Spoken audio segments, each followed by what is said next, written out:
to these local business discounts, contact Jennifer at 909-889-8377, extension 224. Give her a call. That number again is 909-889-8377, extension 224.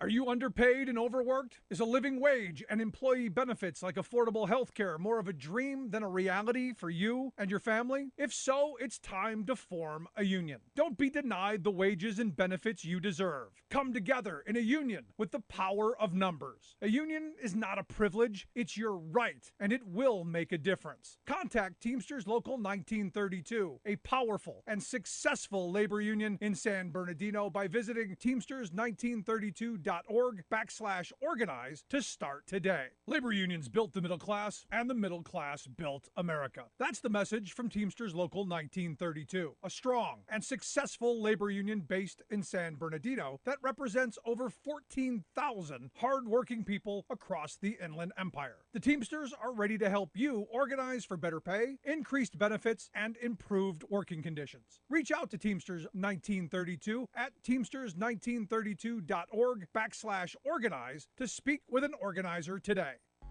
Located in the heart of San Bernardino, California, the Teamsters Local 1932 Training Center is designed to train workers for high-demand, good-paying jobs in various industries throughout the Inland Empire.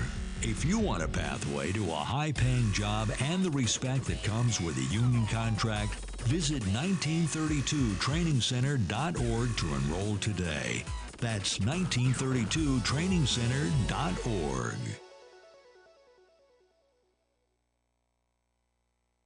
Key permit for the controversial proposed Mountain Valley Pipeline to run through a section of the Jefferson National Forest in West Virginia. That part of an agreement last year to secure the vote of conservative Democratic Senator Joe Manchin of West Virginia to pass Biden's landmark climate law, the Inflation Reduction Act. But some good news. The Biden administration announced nearly $11 billion in grants and loans to help rural energy and utility providers deploy renewable energy in rural communities using funds from the Inflation Reduction Act. It's the single largest investment in the rural electric grid since President Franklin Roosevelt's 1936 Rural Electrification Act.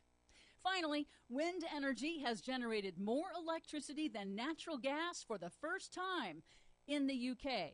A new analysis confirms that over the first 3 months of the year, more than 40% of the UK's electricity was generated by clean, renewable wind and solar, with only a third coming from fossil fuels like gas and coal. Well, remember, drill, baby, drill.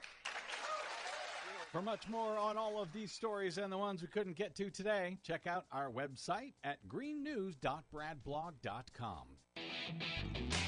Are you tired of think tank approved corporate news and commentary? Are you tired of CEOs telling you what to think, who to hate, and who to vote for? Well, welcome to the Rick Smith Show. We don't take orders from some boardroom, and we don't do focus groups or talking points. We don't work for them, and we never will. I'm Rick Smith, and I work for you. Join us daily at thericksmithshow.com and download the podcast and never miss a minute.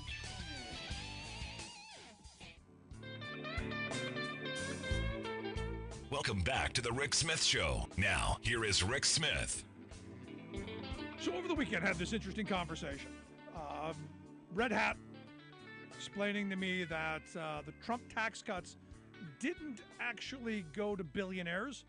Instead, his premise was it went to corporations with the sole intent of increasing production to bring down inflation. Now, again, this is one of those cute little stories of you start with your conclusion, and then you kind of wander your way back to the beginning. Because if you remember, when they did these massive tax cuts, inflation was already really low. Coming out of the Obama administration, inflation was low. The economy was doing pretty well. This was supposed to heat up the economy. Didn't really do what it was supposed to. Did make some rich people richer. But here to share some thoughts on this idea of cutting taxes to increase production to lower inflation. If that calculus works, and if that's the reality at this moment, I've asked my good friend Mateus Fernango to come talk with us. Mateus is an economics professor over at Bucknell University. He also does the Naked Canes blog. You want to check that out. Mateus, thanks for taking time for us. Oh, thank you for having me, Rick. So you're the smart guy here. You're the one who's gonna give me all of the economic stuff. Does this make sense? This idea Not at that all. Trump specifically cut those taxes to give the businesses to increase production to lower inflation. That seems wrong. It has nothing to do with that. It never had. It wasn't the reason they did the taxes. As you said, inflation was low, has been low for like 40 years before, early 2021. So the tax cuts didn't come at a time that inflation was high. Inflation has not been high since the early 80s. And besides, and this is incredibly tiresome because the jury is out on this. There is no discussion. The economics profession has no doubt. People from any sort of political spectrum will tell you tax cuts have no significant effect on growth. If you look at the incentives associated to growth and corporations have not paid off. We are not growing fast because of the reduction of marginal tax rates for individuals or for corporations. Income inequality has increased. There is no doubt about that. We living in a society that is as unequal as it was before the Great Depression, before what we call, the Great Contraction that happened in the late 30s and the 40s with the war and the GI Bill and all of those other things that created a middle class. So the high taxes of that communist Eisenhower actually did lead to an economy that was growing, that wages were higher, that we were doing all society as a whole better off. These tax cuts have nothing to do with that. They don't deliver on growth. They don't deliver on inflation because they had nothing to do with inflation. In fact, inflation did accelerate for reasons that had nothing to do with the tax cuts, because it's not because the economy accelerated and grew more, because we didn't. It was in the middle of a pandemic when the economy was tanking, and it was because of the supply problems that we had, and many other issues. Some corporations may have taken benefit of the things that happened during the pandemic and so on and so forth. So the notion that this was at the end of the day about inflation, it's preposterous. It's somewhat insulting. I understand that many people repeat that because they've been listening to Fox News. Fox News, of course, now we know they confess that they say whatever it's needed in order to sell to their audience whatever they think they have to sell. But the notion that this is serious economic thinking it's really preposterous. No, it is, and you're spot on. But this comes back to this idea of actually having real conversations of how we move this economy forward. Because look, we gave away trillions of dollars in wealth over the last 40 years to the very well-to-do, and the pandemic just accelerated that. I saw a thing the other day that said, the billionaires in this country, through the pandemic, almost $3.9 trillion increase in wealth. And I saw another headline that said the working class of this country lost about $3.7 trillion in wealth. And you go, how did that happen? Well, this is how it happens. It's taxes. It's the poisonous sort of policies towards labor, so that have led to the decline in unionization. So notions that have been sold as the idea that unions hurt the economy, whereas unions and higher wages clearly help the economy, and it's obvious why they do. They do because people that are happy, have good jobs, that they have the ability to work and be efficient because they're secure in their jobs and they get an actually good salary. They can go and buy stuff and get the economy moving. So that's the crazy secret of the golden age of the 50s and 60s, that we paid actually decent salaries to decent wages to workers, and that wages went up with productivity. So they did better jobs, they got better wages. It's an old idea, by the way, and it's an idea that we often, when we teach economics, we refer to efficiency wages as something that Henry Ford did. So he supposedly pay higher wages because he expects more efficiency, and he wanted them to buy the Model Ts. So it's not a crazy idea. So the notion that giving more money to corporations and squeezing wages would be a strategy for growth is insane. It has clearly, I mean, it's in the evidence. There is no doubt in the evidence that we have done poorly over the last 40, 50 years even.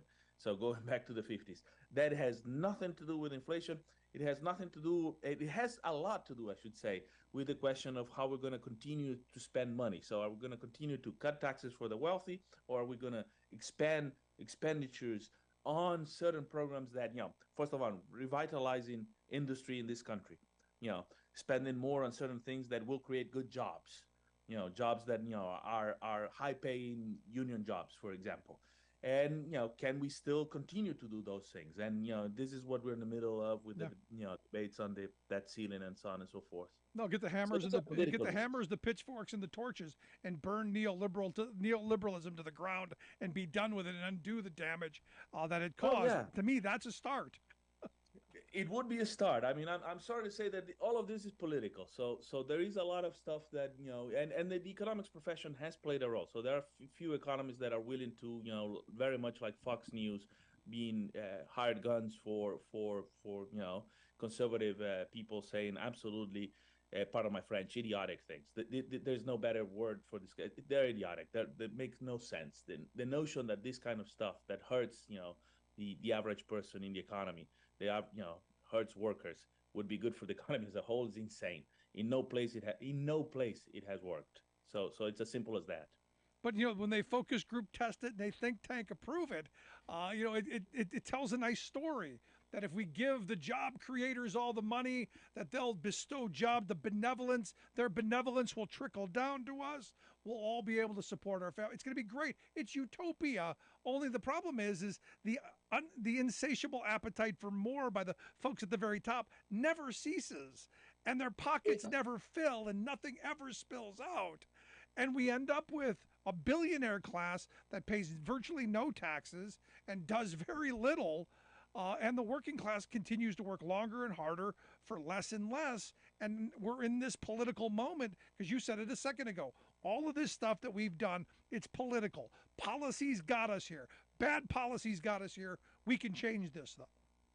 We can. I'll say that the interesting thing, we talked before about this in the program, and it's an interesting and I think cultural phenomenon in the U.S. There is this sort of notion, at least in part of the working class, that has the very wealthy have been able to divide working class in the U.S. And in part of that is this notion that I think I told you that the sort of surprise to me about the story of Joe the plumber. I always love that story. The guy that wasn't a plumber, and didn't have a business, and and it took me a while to understand that. And I said, oh, he's afraid of the taxes that they will charge on his future business that he doesn't have. So it's this notion that he will be the billionaire. So everybody is in the sort of American dream is not really that you're going to be a billionaire. It's that you're going to be a billionaire and you are going to be the one squeezing the other guys, I suppose. And that has been sort of effective, I should say. In many times you have asked me, so what do you use as a counter argument for some of this sort of, and sometimes complex analysis doesn't have a good bumper sticker sort of slogan, and it's hard to convince somebody that that you shouldn't aim for yourself to be the billionaire, but you should aim for a decent salary and a good job, and that would be better for you and your kids, in the future. It might not be a good bumper sticker, but it's the reality, and a lot of people are willing to sell out for the promise of something, even though the reality ends up being sort of terrible. What's that old saying? Wish in one hand and do something in the other, and see which one fills up first. There was an old saying, something about that.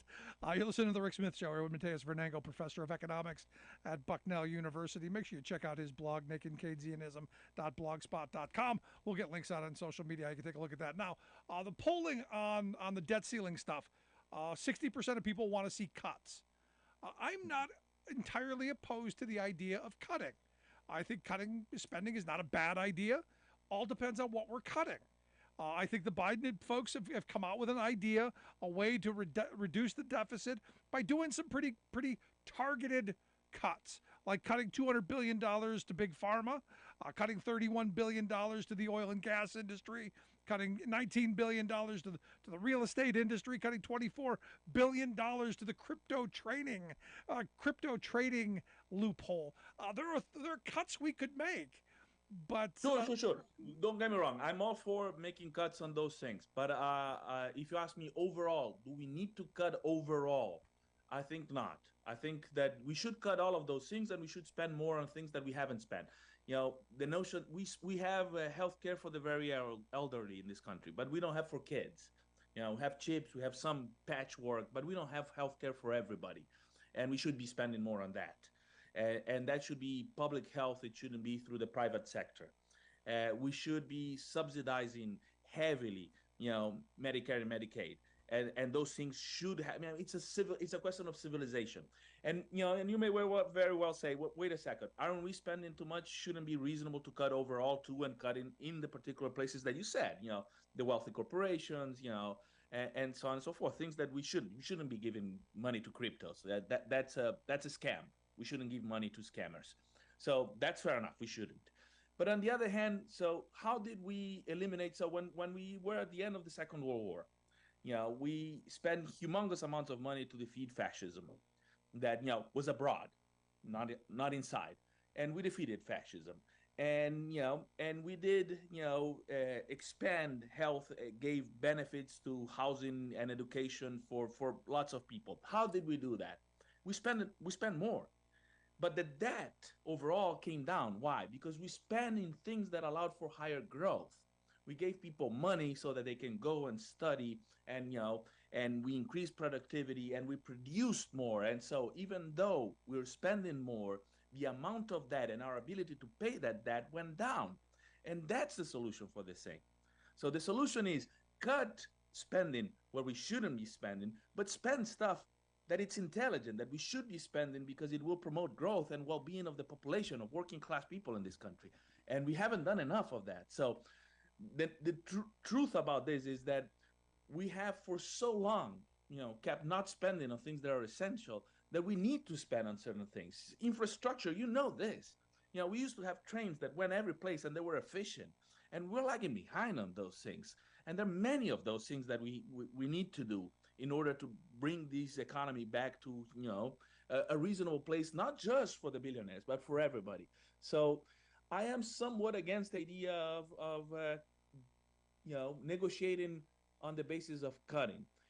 We're not going to agree with them on the cutting because they're going to say this is pure political. So they're not, you're concerned with where we're spending money. You're honestly concerned on where we should spend money. These people are not, McCarthy and Republicans, I'm sorry to say, they're not honestly concerned on where we should spend. They don't have a plan. If they were concerned, they would have a plan. They don't have a plan. There's no plan. The plan is not to have a plan. The plan is to, create a crisis and bring Biden down. So Biden should go ahead with no agreement with them. He should cut spending where we shouldn't have, and he should spend more where we can, and he should say, I want to continue spending, go through the 14th Amendment, whatever sort of solution he thinks is the way to solve this.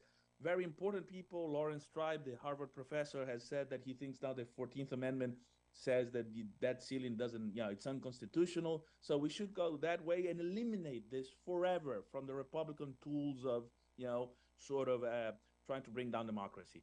Because the reality is when we get through this crisis, if we get through this without a default, we're going to have to go through this all over again right before the next election.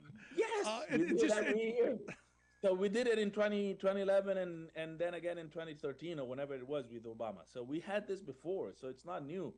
And Obama did negotiate, and we know that they don't negotiate in good faith. So this is not a question of negotiating. I think he has to be tough. I think if he's tough, it strengthens his position in the election next year. I agree. Last question I've got for you. Let's say that come June 1st, there's no deal. Biden, 14th Amendment, no 14th Amendment. It's going to take some time. On that day, globally, what's the picture look like? How bad could this get? So if this was Argentina, catastrophe. So Argentina is on the verge of that. So what happens with a country that defaults? People run away from the bonds from the country. So the currency depreciates significantly because the depreciation is large. You'll have a lot of inflation. So Argentina already, before even that, we have 100% inflation. and the credit of the country goes really to hell. So you get into a recession, lots of inflation, a disaster. U.S. that won't happen. For the simple reason that uh, let's say that we're going to be downgraded. So Fitch, Moody's, Standard and Poor's, the three rating agencies will downgrade probably, or at least some of them will downgrade the U.S. That they did that. Standard and Poor's did that in 2011. So that might happen, and that means that you can buy government debt at a lower price. It's downgraded. It's not junk, but it's lower graded than very secure debt. I'll say, if I was an advisor to Goldman Sachs, and I'm not, I would say buy American debt. So why? Because it's secure. What, the U.S. government is broken? We know it's not. Who is the crazy person that thinks that the U.S. is broken? We know it's just political. So I would buy American debt. So I think in the American case, it might be that reasonable people, rational agents would buy American debt because they know that this will eventually be resolved, because there is no reason for the U.S. to default, and actually it will make things better. It did happen in 2008. Lehman Brothers went broke, financial crisis in the U.S. So in any other country, you have a financial crisis, everybody runs for the exit. And everybody in the world bought American bonds. Why? Because they knew that the U.S. was safe. And so the U.S. is a peculiar place because it's still the main economy in the world. The large, it's 22%, 23% of global consumption with 4% of the population. It's, the dollar is the global currency. That won't change. And not immediately, not in, a few decades, even if everything goes wrong. And so, the crisis is clearly political. I think markets are, they will have volatility. There will be sort of problems. They might even throw the economy into a recession if Biden cannot, a mild recession. I wouldn't say it's a huge recession, but a mild recession could happen. So nothing of that is good, but it's not a catastrophe. So I've been saying this. I'm afraid of people saying this is the end of the world, is Armageddon. The word Armageddon was used by the Wall Street Journal. It's not Armageddon. It's a crisis. It's a manufactured crisis. It's a political crisis, and that's what they want. And that's the point of this. Yeah. It's a manufactured crisis that they want to happen. It's not the end of the world. We will survive that. The question is how well Biden will politically survive this. So I hope he has the courage to confront them. I'm right there with you. Mateus, I appreciate the time. As always, great insight and information. Appreciate it. Thank you. Thank you for having me. Our good friend Mateus Vernengo. Make sure you check out his blog, nakedkeynesianism.blogspot.com. We'll get links out on social media. Going to take a quick break. Right back. Stick around.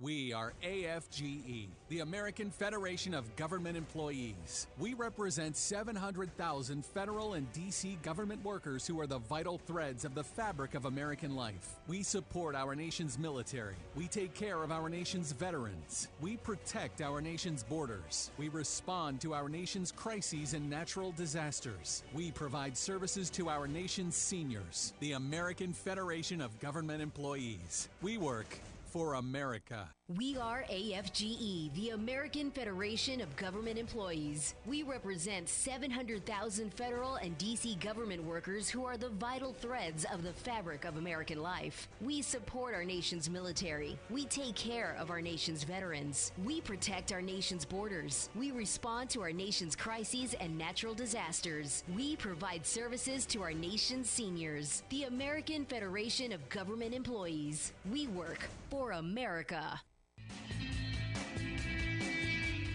Welcome back to the Rick Smith Show. Now, here is Rick Smith.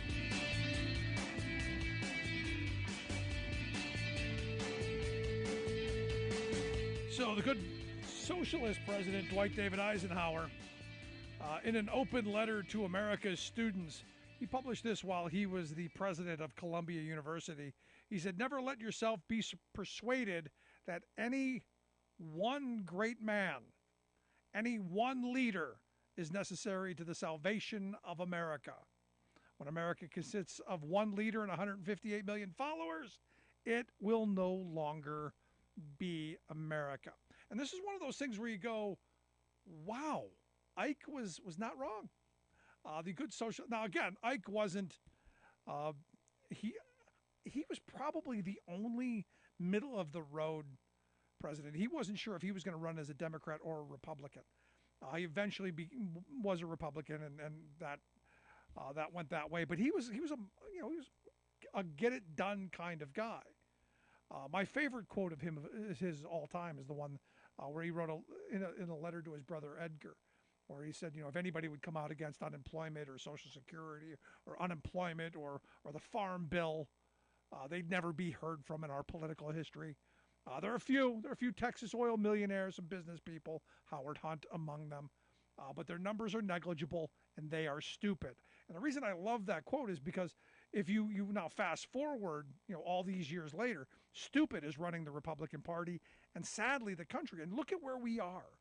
Can you imagine this happening during the Eisenhower era?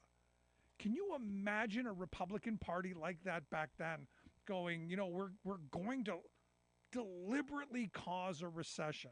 We're going to deliberately cause misery for millions of people. Can you imagine what people of that era? And now we've got a former president who's saying, screw him, default. And the only reason I didn't say default it's because when I was president, I didn't want it to happen. It's one of those things that just go mind-blowing, but not surprising. And look, we're in this moment where the only reasonable response you can come up with Republicans doing what they're doing right now is to cause a recession. They know the only way they can win the Senate and the White House in 2024 and hold on to the House after doing nothing is by causing pain and an ugly recession. They know that's the only way forward for them. Because they know, as James Carville said back in the 90s, it's the economy, stupid. So if we've got a recession, whoever's in the desk where the buck stops, they're the ones going to be blamed. And this is where Biden should have been, I think, more proactive. I think I would have gone this 14th Amendment route a while ago to give chance for something else. And a chance to do the political of what you're going to need to do. But at some point, we got to stop this. We have got to stop allowing either party, and it's been the Republicans mostly over the last several years, but we got to stop any party from using this debt ceiling as a hostage tool. It's ridiculous. Want to hear your thoughts? Email me, rick@thericksmithshow.com. Quick break. Right back. I'm Rick Smith, and this is Labor History in 2. On this day in labor history, the year was 1969. That was the day that began the first strike of the Chicago Teachers Union. The strike lasted 3 days, but it won teachers a $100 per month pay raise. The school board also agreed to hire 750 more teachers to help ease the overcrowded classrooms that plagued many Chicago public schools. Some of the most important victories of the strike came for black teachers. Prior to the strike, many black educators in the city could not find full-time positions. Instead, they were relegated to a permanent substitute status. In order to teach full-time, the teachers had to pass an exam. The exam included an oral portion. Often the testers would fail black teachers who had moved to Chicago from the South. They called these teachers' Southern accents unprofessional. The oral exam became a way to bar black teachers from advancing to full-time status. In the years before the strike, black educators were organizing around this issue. They also demanded changes to the school's curriculum to better include black history and literature. These black teachers did not gain much support, even from their own union. They began to organize sickouts to demonstrate their commitment to these changes. One result of the strike was an end to the discriminatory exam process. After the strike, the school board agreed to include more African American content in the curriculum. The teacher strike had shown the power of the union. Over the next 20 years, CTU would stage 9 more work actions. Some lasted only 2 days. The longest was 19 days long. In 2002, the Chicago Teachers Union again went out on strike, recalling their historic fighting spirit. For more information, go to laborhistoryin2.com, like us on Facebook, follow us on Twitter at laborhistoryin2. It's an odd marketing strategy for an industry to assail its own customers. Yet, that's what the monopolistic meatpacking industry, led by such huge conglomerates as Tyson, Smithfield, JBS, and Hormel, that control nearly 70% of America's pork market, is doing. Just shut up and eat your bacon, the industry shrieks. The target of their corporate tantrum is the growing grassroots movement of consumers, animal rights advocates, farmers, and others who are dismayed and disgusted by big pork's profiteering on animal cruelty. None of your business, shout the executives, lobbyists, lawyers, and far-right politicians who run the torturous system. But gutsy groups like the Humane Society made their way inside the industry's animal factories, videoing such mass horrors as thousands of pregnant sows locked for 16 weeks at a time in gestation crates so small the animals can't even turn around.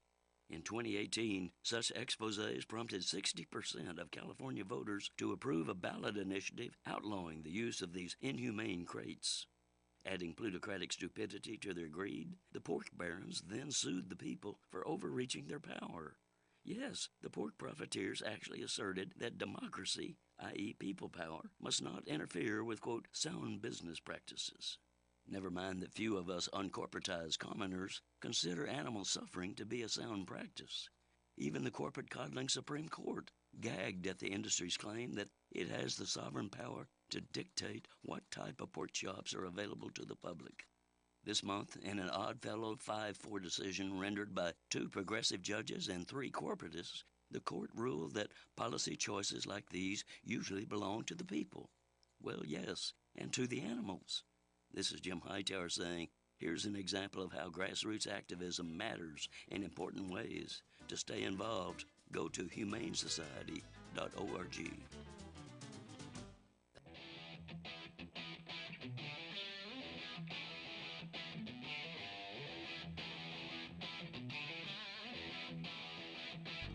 Welcome back to the Rick Smith Show. Now, here is Rick Smith. So Ohio Senator J.D. Vance tweeted out, letting in too many people drives up housing costs for normal Americans. Stop Biden's border crisis and stop his war on home affordability. And he points out that that rent increases since 1999 rents have gone up 135%. Income growth 76%. So massive difference between the amount of money people are making and they're paying out in rent. According to JD, it's all the illegals coming in and buying up and renting all of the high priced housing. Yeah. Okay, JD. Anyway, here to share some thoughts on the top stories of the day, and welcome back to the States. I've asked our good friend, former Ohio Congressman and political analyst Bob Ney to come share some thoughts. Bob, thanks for taking time for us. Oh, thank you, Rick. So, welcome home. Good trip? Yes, it was absolutely excellent. I must say, the Indians have handled inflation. And how did they do that? Don't buy things. I was amazed. Of course, the average Indian, makes $210 a month. I mean, it's a country that has obviously a portion of the population on extremely low wages, and then again, people are growing in the population, and they've done a decent job going up the ladder. But I said, how is this and that? And they just sort of, the Indians are really kind of frugal people if they need to be. And, of course, they're used to living, a lot of people in a small space, and families live together. If this were India, my kids and my grandkids and I would be all in this, the same house. I would be probably visiting you and Carol every other weekend if that happened. No, you're always love welcome. My grandkids. Yeah, love my grandkids. But so anyway, in all seriousness, they just, certain times they just don't buy certain things. And because, the view of a lot of my friends is that, it's corporate manipulation too. Yeah. No, this was my prices argument with go the high, eggs. then the prices don't go low. Right. This was my argument when the eggs were $9 a dozen, and people were freaking out, going, just don't buy them. Well, we have to buy them. No, you don't. No, you don't. And now that they're, what cracks me up is everyone blamed Biden for that. It's all Biden's fault. Biden, $9, all Biden's fault. Now they're a buck a dozen, not a peep. Well, let's go back to COVID and toilet paper, right? Yeah. It was flying off the shelves. You couldn't get it, and of course, it would continue to be that way. Prices jump up, scarcity. Gasoline's the same way, and I think that the corporations know that. I was talking to, as you know, I flip houses. I was talking to some fellow flippers, and we were talking just yesterday, and I said, look, the prices went up, and you walk in, and, well, that price is high because of the supply chain. Well, if you really look at it, all right, and the lumber went up to, $12 a piece, and it went from 4 to, 12, and now it's 10. Wow, isn't that great? Why is it 10? Yeah, there's certain things going on in the market. Yeah. No, I mean, the thing is as I said, you brought up the toilet paper. The reason toilet paper was so expensive is it was scarce. You would go to the store, it wasn't there. We were missing toilet paper, whole aisles full of nothing. I understand that, but when I went to the store to buy eggs, there didn't seem to be a shortage of eggs. They were all there. There were lots of them there. I mean, You're that's the thing. Pay a lot more. I'm just being gouged. And surprisingly, 60 Minutes. Did you watch the 60 Minutes bit yesterday? No, I didn't see it. Yeah, on the Pentagon gouging the taxpayers? No, I mean, I heard about it, but I didn't see it. And because that fit into one of the shows that I do. They asked me about, defense, and I said it can sustain cuts without hurting strength. And they said, what do you mean? And I had talked to them about this, and then this was before 60 Minutes. And then 60 Minutes came up, and they were talking about it, and I looked at the clips, and, living proof. It's incredible. There are areas that, you can go in and not necessarily cut it. Let's not use the word cut. Fix it, tweak it. Correct it. Look, I mean, the one guy who was a negotiator said, look, we negotiate in 12 to 15% profit, which is a healthy profit. He said right now they're making about 40% profit. Gee, I wonder when Raytheon back in December said they were going to buy $6.5 billion in their stocks back, where did that money come from? Oh, yeah, us. Well, the price of vaccines. Who was it? After everything calmed down, they were one of the pharmaceuticals was going to have it up at like $100 or something, and they were subsidized by the United States government all that time, and then all of a sudden, and they made profit on that, and then all of a sudden they were going to raise it. The fact that this country allowed that, what was that lunatic's name? That young kid that bought Martin, AIDS medication. Yeah, Martin something with an S. And so we have a country where you're allowed to purchase something that's $2 or $3 and make it $600 through a hedge fund. Yep. Yeah, this is incredible. It just shouldn't be. So yes, part of it is inflation, and part of it is the supply chain, but part of it too is that the companies know our buying mentality. They know our mentality, period, and they use it. Now, as I said from the beginning, good old-fashioned American greed. That's the majority of our problem right now. At least that's my view. We brought up the Pentagon. Did you see the explosion today? The explosion that didn't happen in real life, but there was an AI-generated image that caused the market to take a little tank for a minute. Did you see that? Right. And at first, of course, the reports I had from friends is that actually happened. So my question is as AI gets more realistic, as deep fakes get much more realistic, how much of this do we have to endure? And at a certain point, do we ignore? Do we become desensitized to it, ignore it, so that if something really does happen, we're kind of out on a ledge? Any thoughts? Well, I think we are already to that point. I have been screaming about AI for a long time. When I was in Congress, I used to talk about the obsession of the United States government. I'm going to make that a big plural government. The obsession of the United States government for AI. Now, you can imagine why parts of the government were obsessed with AI. Robots for war, you know? Sure. And then the companies that promote the sale and creation of those items, for warfare. Well, I had a friend of mine who, I was posting some things to them, and they said, this is against conservatism. This is against free America, free market, free choices. This isn't free choices. This is boiling down already to where a fake AI image generated a bump in the stock market. What's going to happen during the election when you have a Biden or a Trump that says something and it just goes like wildfire, and we don't know right away that it's not them. It's generated AI. And look, this horse is already running down the road. Yeah, I don't know how we deal with that. I mean, I don't know how in this society of hyper reactionaries who are just looking to score points, or my team's going to win.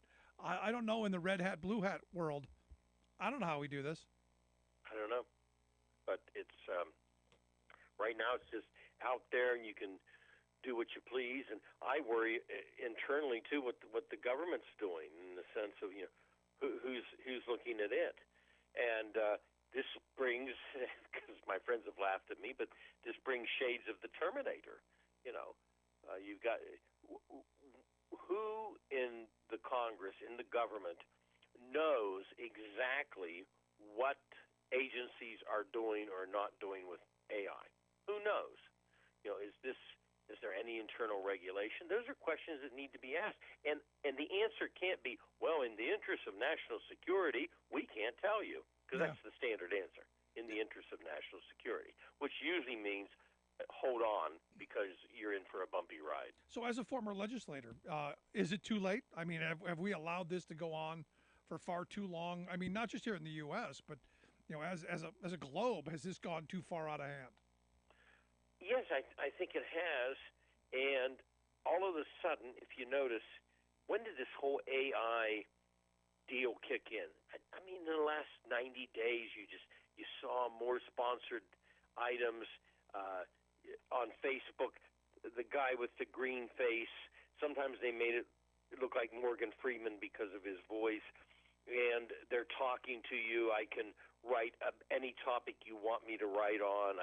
And then they can generate letters if you say, I want to see The Last Supper, if everybody was dressed in 1980 clothes. I mean, this is everywhere. Yeah. And it really, like in the last 90 days, it's sort of like somebody's behind a great big promotion campaign of it, or people are behind it. And I just think that, the world needs to begin to talk about which direction we go. I mean, you need also people who have the creative and intellect and scientific ability to talk about this. I mean, I'm sure there's things there that we don't even think about, that somebody that's in this field can say, hey, by the way, did you think about this? You better take a look at it. Yeah. No, I mean, you've got a CEO of one of the companies going, hey, maybe you should regulate us. Yeah, I think maybe there's a problem there. But, exactly. But I saw this Reuters story today that Israel plans on being the AI superpower of the world because of their technological prowess. And you go, is this going to be what rebalances power? Will our missiles and our tanks and all that stuff, will that be meaningless when you're talking about the future of information, the future of communication, the future of this AI stuff? Is that a problem? Right. I mean, in Jerusalem today, it said Israel aims to parlay its technological prowess to become the artificial intelligence superpower, like you said. And who is this? this isn't the prime minister. This is the defense ministry, defense, you know, world order defense. I know there's all these conspiracy theories, but why is it the defense ministries? Why is it that in America the Defense Department talks about this?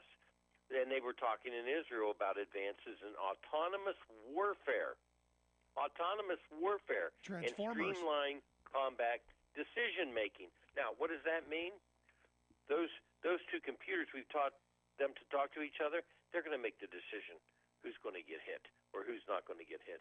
And of course, one day those computers might talk to each other literally and say, those little people that breathe and have that heartbeat, they're not good for us. Yeah, I mean, let's hack into some of these nuclear codes. This is all those bad '80s movies. Yes, it is coming to reality. I mean, when I was reading it, I was going. I remember as a kid reading this stuff, going, "Wow, what a world that would be." Going, maybe it's not such a great idea. Right. This is one of those things. It's like I say about 1984, the Orwell classic. There's two ways of looking at that. That's a cautionary tale of, hey, don't let that happen, or it's a, hey, this is a pretty good playbook. But is the same thing on the AI front. Become a Luddite and start smashing the machines, or where we're sadly going to head.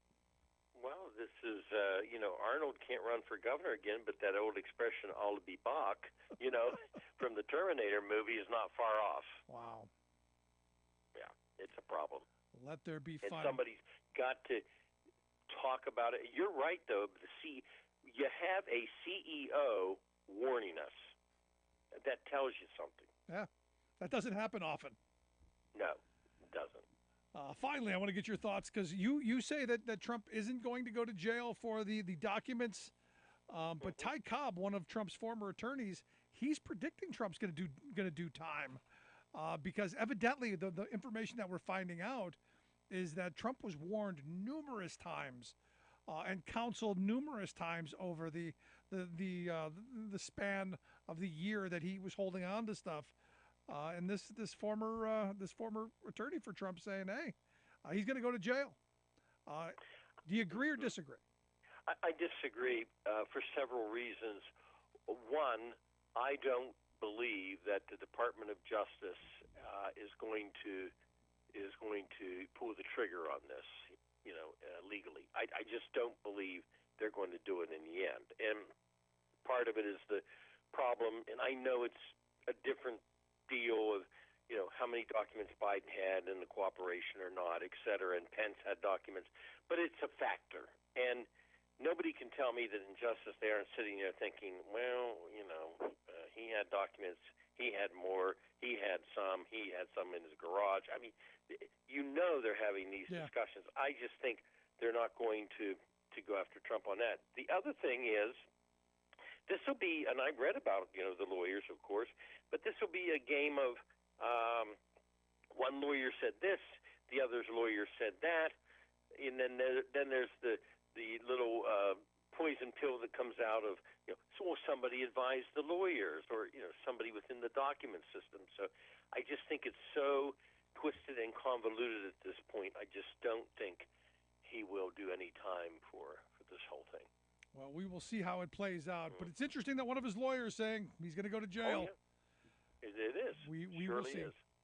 But, Bob, I appreciate the time. Welcome back. Look forward to talking to you again real soon. Okay. Thank you, Rick. Our good friend, Bob Ney. Want to hear your thoughts? Email me, rick@thericksmithshow.com. I'm going to take a quick break. Right back after this to wrap things up. Stick around.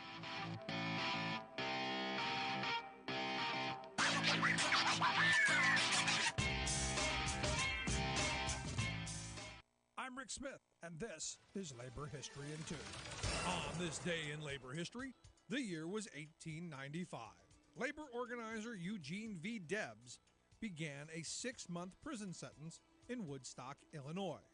Debs was the leader of the American Railway Union that had led a nationwide boycott and strike against the Pullman Palace Car Company in 1894. Federal troops had brutally crushed the strikes. But bullets and bayonets were not the only federal weapon. On July 2nd, 1894, a federal circuit court in Illinois issued an injunction against Debs and other labor leaders. The stated basis of the injunction was that the boycott interfered with the delivery of the U.S. mail. The injunction prohibited Debs from doing anything to encourage participation in the boycott. The New York Times recognized that the broadness of the injunction made it a Gatling gun on paper. It was aimed to cut down the power of the workers' union. Injunctions would remain a powerful anti-union tool for the next 4 decades, until laws were passed limiting their power. Debs was found to be in contempt of court for violating the order. He appealed the decision, and the case went all the way to the U.S. Supreme Court. Among Debs' defense team was a young lawyer named Clarence Darrow.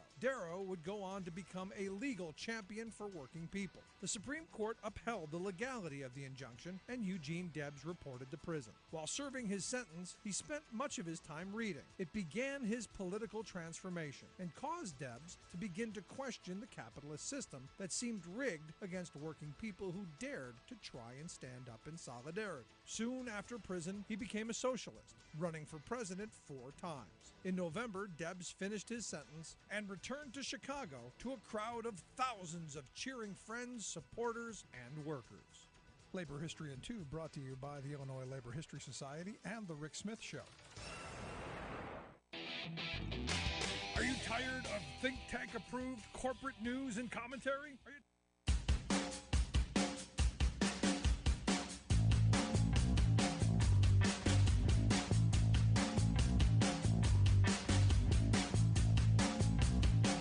Welcome back to The Rick Smith Show. Check out our website, thericksmithshow.com. Questions, comments, something on your mind, email me, rick@thericksmithshow.com. Got something to look forward to this week.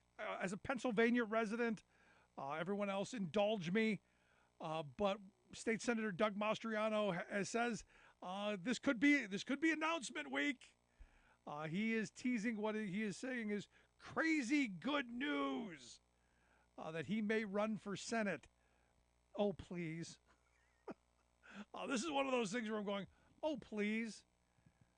There was nothing better than watching Mastriano go down in flames.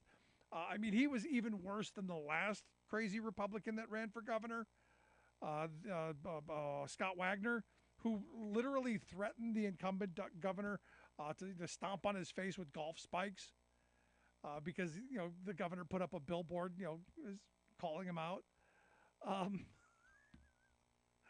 Gonna step on your face. That has got to be, it's one of those things where you go, got to be one of the weirdest comments. One of the weirdest comments that I've ever heard a politician come up with. Just one of the weirdest things that someone's ever. I gotta play. Actually, I gotta play it. It's just one of those things where I gotta. This is a guy running for governor here in Pennsylvania. His name was Scott Wagner. He was a state senator. He had resigned as a state senator, ran for governor. This is him on the side of the road under a billboard, fuming mad that someone had said something about him. But this is Scott Wagner. Well, Governor Wolf, let me tell you, between now and November 6th, you better put a catcher's mask on your face, because I'm going to stomp all over your face with golf spikes, because I'm going to win this for the state of Pennsylvania, and we're throwing you out of office, because you know what? I'm sick and tired of your negative ads. I'm tired of you saying bad things about me. So I'm going to assault you with my golf spikes. Now, you thought that was bad? Mastriano, so much worse. And actually got beaten by a whole lot more. So please run for Senate. Oh, please, by all means, because we need to. I can't imagine a crazy person as a senator from my state. Just a thought. Now this AI stuff, I've been talking about this for a while. I don't know what the future is going to be for us. Some of the deep fakes I've seen. Wow.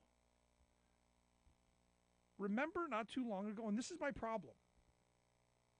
My problem is when something goes out, it goes viral, everyone grabs a hold of it.